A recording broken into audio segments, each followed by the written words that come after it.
Chers amis, bienvenue dans votre émission là où l'info n'est pas tiède mais brûlante. Aujourd'hui, on décortique les paroles mielleuses de Sophie Primas, porte-parole du gouvernement.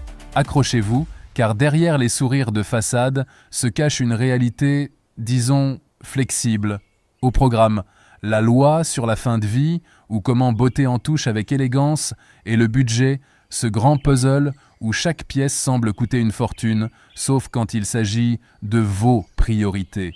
Préparez-vous à une plongée dans les arcanes d'une communication politique qui se veut rassurante, mais qui sonne surtout creux. Alors, parlons peu, parlons bien, parlons fin de vie. Charles Bietri, ce nom vous dit quelque chose ? Ancien journaliste, atteint de la maladie de Charcot, son témoignage est poignant, une véritable claque. Et que nous dit Sophie Primas ? Je cite « Bien sûr, il y a une grande urgence. » Ah, enfin, une lueur d'espoir, que nenni mes amis, car juste après, la douche froide. La dissolution a tout interrompu et la priorité, c'est le budget. L'urgence peut donc attendre, n'est-ce pas ? Quand on lui demande un calendrier, la réponse est d'une clarté opaque. Le calendrier parlementaire n'est pas programmé tant que le budget n'est pas voté. C'est la pierre de base pour reconstruire l'édifice ensuite de la législation. C'est beau comme du pagnol, cette pierre de base, mais en attendant, la maladie, elle, n'attend pas le vote du budget.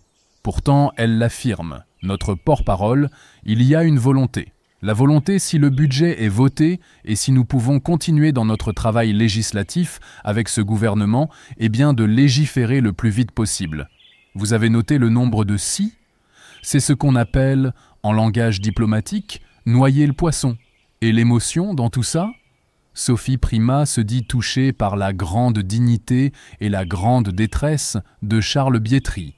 Touchée, certes, mais pas au point de bousculer l'agenda budgétaire. Quant à sa position personnelle, si elle était encore parlementaire sur ce texte, accrochez-vous bien, je ne sais pas. Voilà, une question si difficile, si intime, on comprend mieux pourquoi ça traîne.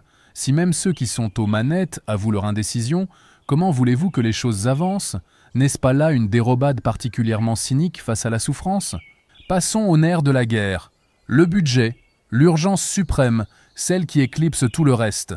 Avant d'en venir aux questions de budget, depuis, nous sommes tous attelés à trouver un budget à la France, ce qui est une urgence. On avait compris ? Merci.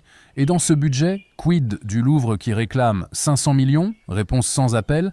Il n'est évidemment pas question au moment où nous construisons un budget qui est un budget de maîtrise des dépenses publiques, d'ajouter une ligne de 500 millions comme cela. L'art peut attendre, la culture aussi, visiblement. On nous parle de contributions annuelles, de discussions, de politiques tarifaires pour les touristes hors UE, bref, des miettes et de la poudre aux yeux. Le Louvre attendra. Et le sport alors ? Après nous avoir fait rêver avec les Jeux Olympiques, voilà que les budgets sont coupés.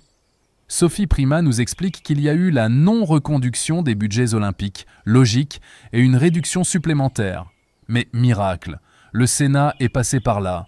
Je cite « Si, on va revenir probablement en arrière sur le sport, puisque vous savez qu'au Sénat, le rabot a été raboté, si je peux me permettre cette expression, et que nous laissons les parlementaires prendre la décision dans le cadre de la commission mixte paritaire. Le rabot a été raboté. Quelle poésie! En clair, on coupe, puis on rétropédale un peu, histoire de montrer qu'on écoute, mais sans jamais admettre l'erreur initiale. Est-ce ça, gouverner avec sérieux ? Parlons maintenant santé. Le ministre de l'économie, Éric Lombard, a eu une idée lumineuse, un remboursement à 100% non systématique pour les revenus supérieurs. Révolutionnaire, non ? Sophie Primas s'empresse de préciser, c'est une proposition qui est une proposition personnelle du ministre de l'économie. Pour l'instant, il n'y a pas cette décision dans le spectre du gouvernement. Ah, la fameuse proposition personnelle. Un grand classique. C'est ce qu'on appelle la polyphonie gouvernementale, ou plus crûment, le « chacun dit ce qu'il veut et on verra bien ce qui reste ». Pratique pour tester l'opinion sans s'engager. Mais pendant ce temps, qui paie les pots cassés de ces ballons d'essai ? Alors comment faire passer ce budget, ce fameux budget qui doit n'être ni un budget de gauche ni un budget de droite, mais trouver le chemin du compromis pour que enfin la France ait un budget ? Le Sénat, à majorité de droite, a donc fait pencher la balance, forçant des compromis avec les socialistes. Vous suivez ? On nous vante la méthode du Premier ministre. Écoute, dialogue, responsabilité. Et le 49-3, cette arme fatale, nous prendrons les responsabilités si nécessaire, mais nous préférons dialoguer jusqu'au bout et trouver ce compromis dont on parlait tout à l'heure. Le dialogue, c'est bien. Mais quand le dialogue sert surtout à gagner du temps et à diluer les responsabilités, n'est-ce pas une forme de paralysie déguisée ? En résumé, nous avons une loi sur la fin de vie urgente, mais pas prioritaire. Un budget où l'on rabote le rabot, où les propositions ministérielles sont personnelles et où la culture passe après la maîtrise des dépenses. Le tout emballé dans un discours sur le dialogue et le compromis, avec la menace à peine voilée du 49-3, cette polyphonie, cette marque de fabrique du gouvernement, ne serait-elle pas plutôt le symptôme d'un exécutif qui navigue à vue, incapable de fixer un cap clair et de s'y tenir ? Alors, voilà le tableau. D'un côté, des citoyens qui attendent des réponses concrètes à des situations humaines dramatiques.